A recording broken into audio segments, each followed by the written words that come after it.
பனையூர் பங்களாவிலேயே முடங்கி கிடக்கப் போகிறார் திரு விஜய் அவர்கள் அப்படிங்கிறது தான் இன்னைக்கு நாம பேச இருக்கக்கூடிய தலைப்பு. அதற்கு பின்னணியில் இருக்கக்கூடிய காரணம் யார் அப்படின்னு தெரிஞ்சீங்கன்னா நீங்க உள்ளபடி அதிர்ந்து போவீர்கள். என்னடா சொல்லிக்க, இவரா காரணம், ஐயோ அப்படிங்கிற மாதிரி உங்களுக்கு தோணும். யார் இதற்கு காரணம், ஏன் பனையூர் பங்களாவை விட்டு இனியில் வெளியில் வரப்போவதில்லை திரு ஜோசப் விஜய் அவர்கள் அப்படிங்கிறத நாம இன்னைக்கு இந்த வீடியோவில் பேச இருக்கின்றோம், பார்க்க இருக்கின்றோம். வீடியோவுக்கு செல்வோம். அனைவருக்கும் வணக்கம். இது தமிழ் கேள்வி. மீண்டும் உங்களை சந்திப்பதில் மிக்க மகிழ்ச்சி. நான் செந்தில் வேல்வீச்சு. தமிழ் கேள்வியை மறக்காம சப்ஸ்கிரைப் செய்து பாருங்கள், உங்கள் ஆதரவை தாருங்கள் என்று கேட்டுக்கொண்டு, பனையூர் பங்களாவுக்குள்ளேயே முடங்கி கிடக்க போகிறாரா? அதுவும் ஒரு மாநிலத்துடைய முதலமைச்சரா? சார் இவ்வளவு பிரச்சனை நடக்குது சார், காவிரி பிரச்சனை அது இது நிறைய நடக்குது, பனையூர் பங்களா விட்டு வெளியில வர மாட்டாங்க, என்ன அர்த்தம்? எஸ், பனையூர் பங்களா விட்டு இனி வெளியில் வரப்போவதில்லை. அவர் யார் இதன் பின்னணியில் இருக்கிறார்கள் அப்படின்னு தெரிஞ்சா அது இன்னும் அதிர்ச்சியா இருக்கும். அதை நான் சொல்றேன். அதற்கு முன்பாக இதை சொன்னாதான் பின்னணியில் இருப்பவர் எவ்வளவு வலிமையானவர், அதுக்கு என்ன காரணம் அப்படின்னு உங்களுக்கு புரியும்.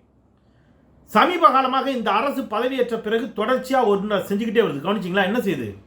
நான் முதல்வன் திட்டம் பேரை மாற்றிட்டாங்க. மகளிர் விடியல் பயண திட்டத்தில் இருக்கக்கூடிய விடியலை தூக்கிட்டாங்க. இப்போ அதெல்லாம் கலைஞர் பெயர்லையோ திரு ஸ்டாலின் அவர்கள் பெயர்லையோ இருந்தால் கூட பரவாயில்ல, அதெல்லாம் கிடையாது.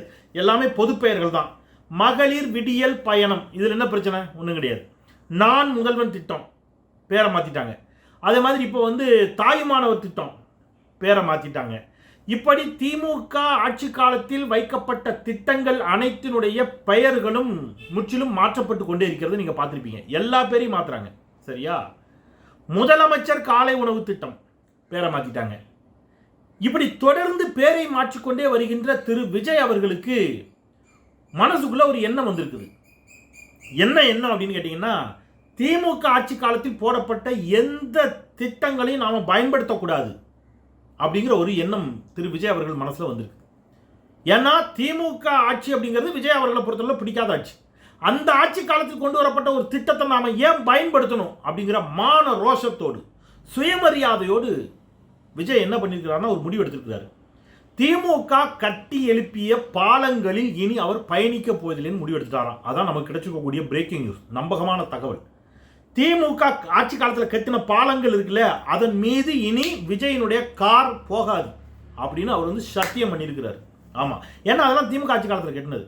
அப்படி பார்த்தீங்கன்னா அவர் பனையூர் பங்களாவை விட்டு வெளியவே வர முடியாது. ஏன்னா பனையூர் பங்களாவை விட்டு வெளியில் வந்தார்னா, இப்போ உதாரணத்துக்கு சென்னையை தெரிஞ்சவங்களுக்கு தெரியும், அடையாறில் மத்திய கைலாஸ் பாலம் இப்போ திமுக ஆட்சி காலத்தில் போடப்பட்ட பாலம்.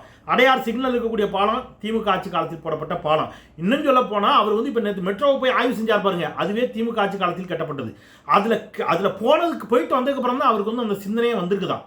பலரும் கேள்வி கேட்குறாங்களா சோசியல் மீடியாவில், இதில் போய் நிற்கிறீங்க, உங்களுக்கு வெக்கமா இல்லையா? இது திமுக ஆட்சி காலத்தில் கட்டப்பட்டது தானே, அப்போ மெட்ரோவுக்கு பேரை மாற்றுவீங்களா அப்படின்னு கேட்குறாங்க.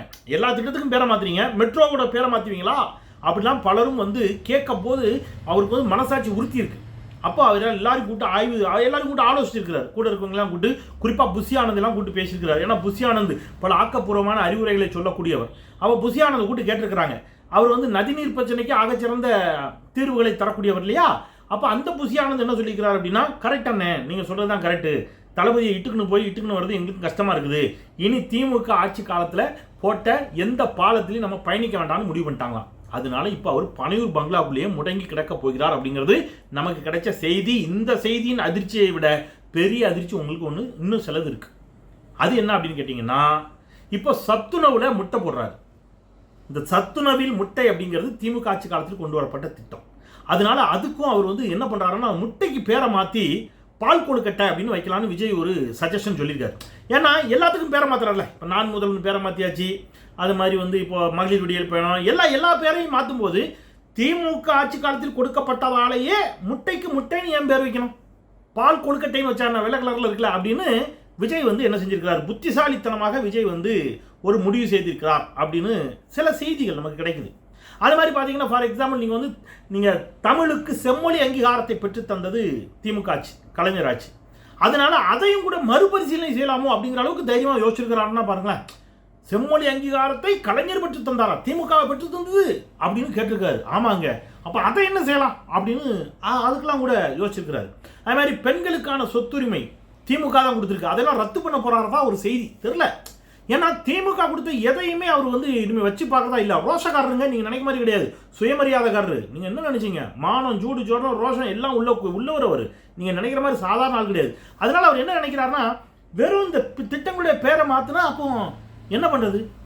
மகளிரை முதலில் காவல்துறையில் சேர்த்தது யாரு? அது திமுக தான். அதனால இனிமேல் பெண்களை வந்து நம்ம போலீஸ் வேலையிலேருந்து அனுப்பிடலாங்கிற அளவுக்கு கூட யோசிச்சிருக்க கூடும். ஏன்னா இப்போ திமுக போட்ட எந்த திட்டமும் வேண்டாம் அப்படின்னா நீங்கள் அப்படித்தானே வந்தாகணும். நீங்கள் ஜெமினி அண்ணா மேம்பாலத்தில் பயணிக்க முடியாது இல்லையா? அண்ணா மேம்பாலத்தில் பயணிச்சு அது திமுக போட்ட பாலம், மனசாட்சி உறுத்தணும், ஐயோ திமுக போட்ட பாலம். இப்போ சில அறிவாளிகள் கேட்பாங்க, சில தற்குறிகள், என்ன உங்கள் அப்பா வீட்டு காசுலையா கட்டினீங்க, எல்லாம் மக்கள் வரி பணம் தானே அப்படின்னு கேட்பாங்க. ஆமாடா, மக்கள் வரி பணத்தில் வேண்டாம் இந்த திட்டமும் போட்டுச்சு. நான் முதல்வன், மகளிர் விடியல் பயணம்லாம் உங்கள் அப்பா வீட்டு காசில் போடல, மக்கள் வரி பணத்தில் தான் போட்டுச்சு. அதனால தான் ஸ்டாலின் அவர்கள் யாருடைய பேரையும் வைக்காம பொது பெயர்களாக வச்சார். அதையெல்லாம் ஏன் நீக்கிறீங்க அறிவுகட்ட அப்படின்னு நம்ம கேட்க தோணும் இல்லையா? அது அந்த பேரையெல்லாம் ஏன் நீக்குகிறீர்கள் ஆகச்சிறந்த அறிவாளிகளே அப்படின்னு நம்ம வந்து இந்த அறிவாளிகளை பார்த்து நமக்கு வந்து கேட்க தோணும். இது ஒரு பக்கம் இருக்கட்டும். இப்போ நமக்கு இன்னும் பல செய்திகள் கிடைக்கிறது. ஃபார் எக்ஸாம்பிள், அனைத்து சாதியினரும் அர்ச்சகர், அது திமுக ஆட்சி காலத்தில் கொண்டு வரப்பட்டது. குடிசை மாற்று வாரியம் திமுக ஆட்சி காலத்தில் கொண்டு வரப்பட்டது. இலவச மின்சாரம், இப்போ இலவச மின்சாரத்தை ரத்து செய்கிற ஐடியாவில் கூட விஜய் இருக்கிறதா ஒரு செய்தி. ஏன்னா இலவச மின்சாரம் யார் கொடுத்தது? திமுக ஆட்சி காலத்தில் கொடுத்தது. திமுக ஆட்சி காலத்தில் கொடுத்த இலவச மின்சாரம் எல்லாத்துக்கும் மாற்றணும்ல, உள்டாவா மாற்றணும். அப்போ இலவச மின்சாரம் அதுக்கு அப்படி நேர் எதுனா கட்டண மின்சாரம் அப்படி அறிவிக்கக்கூடும். அது என்ன இலவச மின்சாரம்? இப்போ பேரை மாற்றணும். இலவசத்துக்கு பேரை எப்படி மாற்றுவீங்க? கட்டணம் இல்லாமல் மின்சாரங்க, அதுக்கு பேரை மாற்றணும். விவசாயிகளுக்கு இலவச மின்சாரம், இப்போ இதுக்கு பேரை எப்படி தான் மாற்ற முடியும்? விவசாயிகளுக்கு கட்டண மின்சாரம் அப்படி மாற்றி விட்டுலாம்ல. விஜய்க்கு இந்த மாதிரி ஐடியா கொடுக்கறதுக்கு இந்த பக்கம் ஆதவர்ஜனா, இந்த பக்கம் புஷி ஆனந்த் நிறைய பேர் இருக்கிறாங்க. அது மாதிரி இல்லை, அவரே கூட கொஞ்சம் சொந்தமாகவும் யோசிப்பார் சரியா? அதனால அந்த மாதிரி யோசிக்கிறார் போல இருக்குது நிறைய. அப்புறம் வந்து முதலமைச்சர் காப்பீட்டு திட்டம், அதை வந்து பேரை மாற்றிடலான்னு ஐடியா வச்சிருக்காரு நினைக்கிறேன். அது கலைஞர் காப்பீட்டு திட்டம்னு வந்துச்சு, அதை வந்து பேரை மாற்றினாங்க ஜெயலலிதா அம்மையார். இப்போ முதலமைச்சர் காப்பீட்டு திட்டம், அதனால அதை பேரை மாற்றிட்டு கவுன்சிலர் காப்பீட்டு திட்டம் அந்த மாதிரி ஏதாவது வைக்கலாம்னு ஒரு வேளை நினச்சிருக்கிறாரா என்னன்னு தெரியல விஜய். அல்லது ஆளுநர் பேரில், ஏன்னா ஆளுநர்னா அவருக்கு ரொம்ப பிடிக்கும், ஆளுநர் பேரில் ஒரு வேளை வச்சுருவார் ஆளுநர் காப்பீட்டு திட்டம். எதுக்கெல்லாம் நீங்கள் பேரை மாற்றுவீங்களா? நீங்கள் கூட கீழே கமெண்ட் பண்ணுங்களேன். திமுக ஆட்சி போட்ட திட்டங்களுக்கெல்லாம் பேரை மாற்றணும்னா எதுக்கு பேரை மாற்ற? இப்போ குடிசை மாற்று வாரியம் திமுக ஆட்சி காலத்தில் கொண்டு வந்தது, அதை எப்படி யோசிப்பார்? என்ன மாற்றுவார்? குடிசை மாற்று. அதுக்கு வேற ஏதாவது மாற்றினா பங்களா மாற்று வாரியம்னு வைப்பார் ஒரு வேளை விஜய். பங்களா மாற்று வாரியம், ஏன்னா குடிசை மாற்று வாரியம்னு இருக்கிறத வந்து விஜய்க்கு பிடிக்காதோ? என்ன இலவிடா நடக்குது நாட்டில்? இல்லை என்ன சீரியஸாக கேட்குறேன், எனக்கு புரியல. எதெல்லாம் நீங்கள் மாற்றுவீங்க? என்னத்தில் தான் மாற்றிடுவீங்க? திமுக கொண்டு வந்து எல்லா திட்டத்தையும் மாற்றிட முடியுமா? அப்படி நீங்கள் வந்து மாற்றி வந்து நீங்கள் வந்து நடத்திடுவீங்களா தமிழ்நாட்டை? இப்போ மெட்ரோ திமுக ஆட்சி காலத்தில் கொண்டு வரப்பட்டது, அதை என்ன செய்வீங்க? கோயம்பேடு பேருந்து நிலையம் திமுக ஆட்சி காலத்தில் கொண்டு வரப்பட்டுச்சு, என்ன பண்ணுவீங்க? அதுக்கு பேரை மாற்றி விட்டுருவீங்களா? எனக்கு சிரிக்கிறதா ஆடுறதான்னு தெரியல இல்லையா? சரி, இவ்வளோ வேண்டாங்க. இப்போ இவர் வந்து எங்கே போகிறார்? நாமக்கல் கவிஞர் மாளிகையில் 10வது தளத்திற்கு போகிறார். இப்போ உள்ளபடியே சுயமரியாதை மானம் அதெல்லாம் இருந்துச்சுன்னா அது திமுக கட்டின பில்டிங். கலைஞர் ஆட்சி காலத்தில் 71 முதல் 75 கட்டப்பட்டு 75ஆம் ஆண்டு 1975 திறந்தது தான் நாமக்கல் கவிஞர் மாளிகை. இப்போ அந்த நாமக்கல் கவிஞர் மாளிகையில் தான் நீங்கள் உங்கள் இடத்த ஷிஃப்ட் பண்ணுறீங்க. ஏன் ஷிஃப்ட் பண்ணுறீங்க? எதுக்கு? அதுக்கு நாமக்கல் கவிஞர் பேரை வைத்தது திமுக. நாமக்கல் கவிஞர் பேரை மாற்றிடுவீங்களா? மாற்றிட்டு நீங்கள் என்ன பேர் வைப்பீங்க? ஒருவேளை திமுக வைத்தது என்ற காரணத்தினாலே நாமக்கல் கவிஞர் பேரை மாற்றுவீங்களா? மாற்றிட்டு உங்களுக்கு பிடிச்ச யாராவது திரைப்பட பாடலாசிரியர் பேர் வைப்பீங்களா? என்ன எனக்கு புரியலை. அப்போ நாட்டில் என்ன நடக்குது? இப்போ திமுக தலைவர்கள் பேரை வச்சுருந்தா கூட ரைட்டு, பொதுவான பேர்கள். அப்போ மாற்றம்ங்கிற பேரில் இவங்க என்ன பண்ணுறாங்க? இது அப்போ நான் பகிரங்கமாக சேலஞ்ச் பண்ணுறேன். திமுகவினுடைய எல்லா திட்டங்களையும் நான் புறக்கணிப்பேன்னு சொல்லணும் விஜய். ஆகஸ்ட் மாதம் 15ஆம் தேதி சுதந்திர தினத்தன்று முதலமைச்சர்கள் கொடியேற்றும் உரிமையை பெற்று தந்தவர் முத்தமிழர் டாக்டர் கலைஞர். திமுக பெற்று தந்த உரிமையை அடிப்படையாக வைத்து நான் கொடியேற்றுவதா அப்படின்னு சொல்ல போறீங்களா? கொடி ஏற்றாம விட்டுருவீங்களா? செஞ்சாதி கோட்டையில் கொடி ஏற்றணும்ல, யார் ஏற்றுறது? அன்னைக்கு ஏதாவது ஃபோட்டோ ஷூட் எடுக்கிறதுக்கு கலர் கலராக ட்ரெஸ் போட்டு வந்து எப்படியும் கொடி ஏற்றுவீங்கல்ல? அப்போ அது அந்த உரிமையை வாங்கி கொடுத்தது யார்? திமுக. அதை மறுதளிக்க போறீங்களா? திமுக வாங்கி கொடுத்தது அப்படி சொல்லுவீங்களா? என்ன சார்? இப்போ மாணவர்களுக்கு இலவச பஸ் பாஸ், கட்டணமில்லா பஸ் பாஸ், அது என்ன பண்ணுவீங்க? பேரை மாற்றிட்டு கட்டணமுள்ள பஸ் பாஸ்னு வைக்க போறீங்களா? எதுக்கெல்லாம் நீங்கள் சொல்லுங்க. அரசு போக்குவரத்து கழகத்தை உருவாக்கியது திமுக, அதுக்கு என்ன பேரை மாற்றுவீங்க? என்ன பாபா சாஹேப் அம்பேத்கர் பேர் சட்ட பல்கலைக்கழகம், பாபா சாஹேப் அம்பேத்கர் பேரில் ஒரு சட்ட பல்கலைக்கழகத்தை நிறுவியது திமுக. நீங்கள் தில்லு இருந்தால் புரட்சியாளர் பேரில் கை வச்சிருங்க பார்ப்போம். நீங்கள் எல்லாத்துக்கும் பேரை மாற்றுறீங்கல்ல, என்ன நினச்சிட்டீங்க? சென்னையில் அம்பேத்கர் சட்டக்கல்லூரி திமுக ஆட்சி காலத்தில் கொண்டு வரப்பட்டது. என்ன பண்ண போறீங்க? நீங்க வந்து இதெல்லாம் மறைச்சிட்டா, இதெல்லாம் பேரை மாத்திட்டா திமுக திட்டங்கள் எல்லாம் தடுத்து நிறுத்திட முடியுமா? என்ன சார்? ஒரு குறைந்தபட்சம் என்ன இருக்கணும்? இது இருக்கணும். திமுக பெயர் வைத்தது என்பதாலே நான் பெயர் மாற்றுவேன். நீங்க காலை உணவு திட்டத்துக்கு பெருந்தலைவர் காமராஜர் பெயரை வைத்தீர்கள், மகிழ்ச்சி, வரவேற்புக்குரியது. அதனால நீங்க காமராஜர் பெயர்ல உங்களுக்கு அக்கறை இருப்பது போல நீங்க காட்டணும்னு நினைச்சீங்கன்னா, திமுக சென்னை விமான நிலையத்துக்கு பெருந்தலைவர் காமராஜர் பெயரை வைத்தது. சரியா? உங்களுக்கு முன்னாடியே வச்சாங்க. காமராஜர் பெயர்ல காமராஜர் பெயர்ல கல்வி வளர்ச்சி நாள் உறுதிமொழி எடுக்கணும். அதனால ஏதோ நீங்க இந்த பொலிட்டிக்கல் டிராமாவெல்லாம் நீங்க என்ன செய்ய முடியாது, பண்ண முடியாது. நீங்க திமுக ஒன்றியத்தில் ஆட்சி அதிகாரத்தில் பங்கிட்டுக் கொண்ட பொழுதுதான் தூத்துக்குடி துறைமுகத்துக்கு வஉசி அவர்களுடைய பெயர் வைக்கப்பட்டது. செக் இழுத்த செம்மல் ஐயா வஉசி அவர்களுடைய பெயர் அப்பொழுதுதான் வைக்கப்பட்டுச்சு. எதுக்கெல்லாம் நீங்க பேரை மாற்ற போறீங்கன்னு சொல்லுங்க. இன்னும் வேற எதுக்கெல்லாம் மாற்றுவீங்க? செம்மொழி பூங்கா மாற்றிடுவீங்களா? செம்மொழியை மாற்றிட்டு வேற என்ன வைப்பீங்க? என்ன, யார் உங்களுக்கு இதெல்லாம் ஐடியா கொடுக்குறானே எனக்கு தெரியல. இப்போ நீங்கள் என்னன்னா இவங்களுக்கு ஒரே சிக்கல் தாங்க, கேள்வி எதுக்கும் இவர்களிடம் பதில் கிடையாது. இப்போ புஷி ஆனந்திட்ட இன்னும் இவ்வளோ பெரிய பிரச்சனை போயிட்டுருக்கு. என்ன பிரச்சனை? நீங்கள் காவிரி நதிநீர் சிக்கலை பற்றி கேட்குறாங்க புஷி ஆனந்திட்ட. இந்த இவர் படத்தில் வர்ற பாட்டு தான், நிற்காம ஓடு ஓடு ஓடே ஓடே ஓடே ஓடே ஓடே ஓடே, ஒரே ஓட்டம்தான். வர்றாம்பாரு பத்திரிகைக்காரன் அப்படிங்கிற மாதிரி பத்திரிகைக்காரனை கண்டு ஓடணும். நீங்கள் அந்த கண்கொள்ளா காட்சியை பார்த்துருப்பீங்க. தமிழ் கேள்வி 100 அடி பாருங்க, நல்லா இருக்கும். புஷி எப்படி ஓடுறாருன்னு பார்க்குறீங்களா? அதை பாருங்க. தண்ணீர் திறந்து விட முடியாதுன்னு உறுதியா சொல்றாரு கர்நாடக முதலமைச்சர். தமிழ்நாடு அரசுடைய நிலைப்பாடு என்ன? நீர்வளத்துறை அமைச்சரா உங்களுடைய நிலைப்பாடு என்ன? பதில் என்ன சார்? முதலமைச்சர் இது குறித்து உங்ககிட்ட ஏதாவது பேசியிருக்காரா? முதலமைச்சருடைய திட்டம் என்ன? காவிரி மேலாண்மை வாரியம் தண்ணீர் திறந்து விட சொல்லியும் திறந்து விட முடியாதுன்னு சொல்லிட்டு கர்நாடகா. பார்த்துட்டீங்களா? இப்படிதான் இவரோட இன்னொருத்தர் ஓடுறாரு. அவர் மீன்வளத்துறை அமைச்சர். விஜய்க்கு ஃப்ரெண்டுங்கிறது மட்டும்தான் அவருக்கான குவாலிஃபிகேஷன். பொது வாழ்வில் என்ன செஞ்சிருக்கிறாரு? மீனவ சொந்தங்களின் பிரச்சனைகளுக்காக எத்தனை முறை அவர் போராடி இருப்பாரு சொல்லுங்களேன். ஏதாவது ஒன்று மீனவ சொந்தங்களுடைய உரிமைகளுக்காக அல்லது தமிழ் சமூகத்தினுடைய உரிமைகளுக்காக விடுங்க, மீனவ சொந்தங்களுடைய உரிமைகளை விடுங்க, தமிழ் சமூகத்தினுடைய உரிமைகளுக்காக அவர் என்ன போராட்டம் பண்ணிட்டாரு? ஒன்றும் கிடையாது. அவர் அமைச்சராயிட்டார். இப்போ அவர் ஓடுறத பாருங்க. பத்திரிகை அவர் குறிப்பாக மீனவர்கள் தான் கேட்குறாங்க அந்த கேள்வியை. சார் இன்னும் பதில் சொல்லிட்டு போங்க சார், அதை கொஞ்சம் காட்டுங்கப்பா. வந்த 30 நாள்ல நீங்க எல்என்டி துறைமுகத்தை விரிவாக்கம் பண்ணிருக்கீங்க. இதனால எவ்வளவு பேர் மீனவர்களோட வாழ்க்கை பாதிப்படையுதுன்னு நீங்க அதை பத்தி கவலைப்படவே இல்லை. நீங்க தனியார் மயத்தை பத்தி தான் மட்டுமே கவலைப்படுற மாதிரி இருக்குது சார்.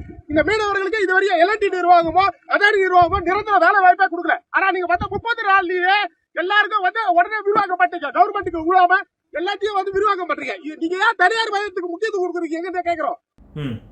இதுதான் இப்படித்தான் இவர்களுடைய பத்திரிகையாளர்களை பார்த்தா விஜய் அப்படித்தான் போறாரு. பத்திரிகையாளர்களை பார்த்தா எதுவும் பேசுறது இல்லை, எந்த பத்திரிகையாளர்களையும் சந்திக்கிறது இல்லை, யாருக்கும் பதில் சொல்றது இல்லை. பத்திரிகையாளர்களை கண்டு இப்படி அஞ்சு நடுங்குவது ஏன்? மோடி பத்திரிகையாளர்களை சந்திக்கவே மாட்டார். அவரும் அப்பப்போ ரீல்ஸ் போடுவார். அந்த இதில் என்ன போடுவார், இன்ஸ்டாகிராமில் இப்போ பேசி ரீல்ஸ் மாதிரி போட்டு விட்டுருந்தாரு அவருக்கு சொல்ல வேண்டியதை. அல்லது இதுக்கு முன்னாடி இந்த இதில் பேசினார், மன் கி பாத்தில் பேசினார். அதே மாதிரி விஜய். நாட்டில் என்ன நடக்குது இப்போ இதில் இப்போ இன்னொரு செய்தி வந்திருக்குது. இதில் கொளத்தூரில் நான் பேசுங்கன்னு கேட்டால் நான் 5 நிமிடம் பேசியதுக்கே கொளத்தூரில் கொத்து பரோட்டா போட்டேன், அது போட்டேன், இது போட்டேன்னு. கொளத்தூரில் பல பேர் நினச்சிட்டு இருக்கிறாங்க கொளத்தூரில் மறு வாக்கு எண்ணிக்கை நடத்துவதற்கு திமுக கேட்டதாக பலரும் தவறாக எண்ணுகிறீர்கள். கொளத்தூரில் நடப்பது மறு வாக்கு எண்ணிக்கை அல்ல, தயவுசெய்து புரிஞ்சுக்கங்க. கொளத்தூரில் திமுக கேட்டது மறு வாக்கு எண்ணிக்கை அல்ல. மறு வாக்கு எண்ணிக்கை கேட்டால் என்ன நடக்குங்கிறது திமுகவுக்கும் தெரியும். அப்போ கொளத்தூரில் மட்டுமில்லை 5 தொகுதிகளில் திமுக கேட்டுச்சு. திமுகவினுடைய சட்டத்துறை, திமுகவினுடைய சட்ட ரீதியிலான போராட்டங்களை நீங்கள் சாதாரண நினைக்காதீங்க. அவங்க இப்போ என்ன பண்ணியிருக்கிறாங்கன்னு கேட்டிங்கன்னா, இந்த வாக்கு பதிவு இயந்திரங்கள் சரியாக இருக்கிறதா, இந்த பகுதியில் இந்த தொகுதியில் நடைபெற்ற வாக்குப்பதிவு நடந்துச்சுல அந்த தொகுதியில் கொளத்தூரில், அதில் செலக்டிவாக இத்தனை பூத்து தேர்ந்தெடுத்து அந்த பூத்தில் வாக்குப்பதிவு இயந்திரங்கள் அதே மாதிரி அந்த விவிபேட் இயந்திரங்கள் எல்லாம் சரியாக இருக்குதாங்கிறத திருப்பி சோதிக்கிறார்கள். பழைய வாக்கை என்னலை, நல்லா கேட்டுங்க, பழைய வாக்குகளை என்னலை, புதிதாக மார்க்போல் நடத்துவாங்க. 1400 ஓட்டு வரைக்கும் கூட போட்டு பார்க்கலாம். புதுசாக ஓட்டு போடுவாங்க, கரெக்டாக அந்த சின்னத்தில் விழுதா அப்படின்னு செக் பண்ணுவாங்க. அந்த மிஷினில் போடுற ஓட்டு அந்த சின்னத்தில் விழுதா, அந்த சின்னத்தில் விழுந்து அப்படியே கட்டாயி கீழே விழுதா, விவிபேட்டில் கட்டாயி விழுதான்னு செக் பண்ணுவாங்க. அந்த இயந்திரங்கள் பழுதாகாமல் இருக்கிறதா, அந்த இயந்திரங்கள் அந்த சீல்லாம் உடைக்காம கரெக்டாக இருக்குதா இதெல்லாம் செக் பண்ணுவாங்க. அப்படி செக் பண்ணும்போது இன்றைக்கு திரு என்ஆர் இளங்கோ அவர்கள் வழக்கறிஞர், திமுகவினுடைய வழக்கறிஞர் சொல்லியிருக்கிறாரு, நீதிமன்ற உத்தரவுப்படி இந்த இவிஎம் சரிபார்ப்பு பணியில் 2 விவிபேட் இயந்திரங்களில் பழுது கண்டுபிடிக்கப்பட்டிருக்கிறது. இதான் பிரச்சனை. இப்போ மறு வாக்கு எண்ணிக்கை கேட்கல ராஜா, மறு வாக்கு எண்ணிக்கையில் நீங்கள் ஈஸியாக என்ன பண்ணிட்டு போவீங்கன்னு எல்லாருக்கும் தெரியும். இந்த இயந்திரங்களிலேயே சிக்கல் அப்படிங்கிறதை சந்தேகத்தின் அடிப்படையில் இப்போ சோதித்திருக்கிறது திமுக. அந்த சோதனையில் திமுக என்ன சொல்லுதுன்னா 2 விவிபேட் இயந்திரங்கள் பழுது, வாக்கு இயந்திரங்களில் எண்கள் மாறியுள்ளன. வாக்கு இயந்திரங்களில் எண்ணு இத்தனாவது நம்பர் இருக்குல்ல, அது எல்லாமே மாறி இருக்குது, முறையாக பாதுகாக்கப்படவில்லை. இதை விட இன்னொன்று சொல்கிறாரு, அந்த டேக் எல்லாம் புதுசாக இருக்குது, பழைய டேக்கில் அந்த முகவரியோடு டேக் போடுவாங்க அதெல்லாம் புதுசாக இருக்குது. அப்புறம் சீல் அந்த முறையாக சீல் வைக்கிறதுல சிக்கல், அரக்கு சீல் வைப்பாங்கல்ல, முன்னாடி வைக்கிறதா பின்னாடி வைக்கிறதாங்கிறதுல ஒரு விதிமுறை இருக்குது, அதுலேயும் என்ன இருக்குது, முறைகேடு இருக்குது அல்லது முறைகேடு நடந்திருக்கிறது என்ற சந்தேகம் எழுகிறது. இதெல்லாத்தையும் வீடியோ ஆதாரங்களோடு திமுக எடுத்துட்டு இப்போ நீதிமன்றம் போவேங்காங்க. அப்படி இந்த விவிபேட் இயந்திரங்களிலேயோ அல்லது இந்த எலக்ட்ரானிக் ஓட்டிங் மிஷின்லேயோ கோளாறு இருப்பது நிரூபிக்கப்பட்டால் அதன் பிறகு நீதிமன்றம் முடிவு செய்யும். இந்த தேர்தல் முடிவை என்னன்னு சொல்லும். எந்த தேர்தல் முடிவை? கொளத்தூர் தேர்தல் முடிவை அதன் பிறகு நீதிமன்றம் சொல்லும் என்னன்னு. சரியா? அதனால இதை மீண்டும் சொல்கிறேன், இவ்வளவு பிரச்சனை போயிட்டு இருக்கும்போது இது எதை பற்றியும் கவலை கொள்ளாமல், இது எதை பற்றியும் பேசாமல் இந்த மாநிலத்துடைய முதலமைச்சர் திமுக ஆட்சி காலத்தில் போடப்பட்ட திட்டங்களின் பெயர்களை மாற்றுவதில் குறியாக இருப்பார் என்று சொன்னால் அதை விட அவலம் வேறு என்ன இருக்க முடியும்? அப்படி நீங்கள் மாற்ற வேண்டும் என்று நினைத்தால், தமிழ்நாட்டில் திமுக போட்ட திட்டங்களை நிராகரித்து வாழ வேண்டும் என்று நினைத்தால் நம்மால் வாழ முடியுமா என்று தயவு செய்து சிந்திங்க. இது நாட்டுடைய திமுக, அதிமுக இருக்கட்டும், எல்லாரும் அவங்கவுங்க ஆட்சி காலத்தில் திட்டங்கள் போட்டிருப்பாங்க இல்லையா? ஆனால் மிக அதிகமான திட்டங்களை தந்தது திமுக, அது ஒரு பக்கம். ஆனால் யார் ஆட்சி காலத்திலையும் மக்கள் வரி பணத்திலையும் தான் திட்டம் போடுறாங்க, அது வேற. ஆனால் அந்த திட்டங்களை, அந்த ஆட்சி காலத்தில் போடப்பட்ட திட்டங்களை அப்படியே தொடருவதும், உங்கள் ஆட்சி காலத்தில் நீங்கள் புதிய நல்ல திட்டங்களை கொண்டு வருவதும் தான் ஒரு நல்ல அரசின் பண்பாக இருக்குமே தவிர, கடந்த ஆட்சி காலத்தில் போடப்பட்ட திட்டங்களின் பெயர்களை மாற்றுவது என்பது அது மட்டுமே மாற்றம் ஆகாது என்பதை யாரேனும் விஜய்க்கு தயவு செய்து சொல்லுங்கள் என்று கேட்டு விடைபெறுகின்றேன். மீண்டும் ஒரு முறை தமிழ் கேள்வி சப்ஸ்கிரைப் செய்து பாருங்கள் என்று கேட்டு, குரலற்றவர்களின் குரலாய் நான் செந்தில். நன்றி.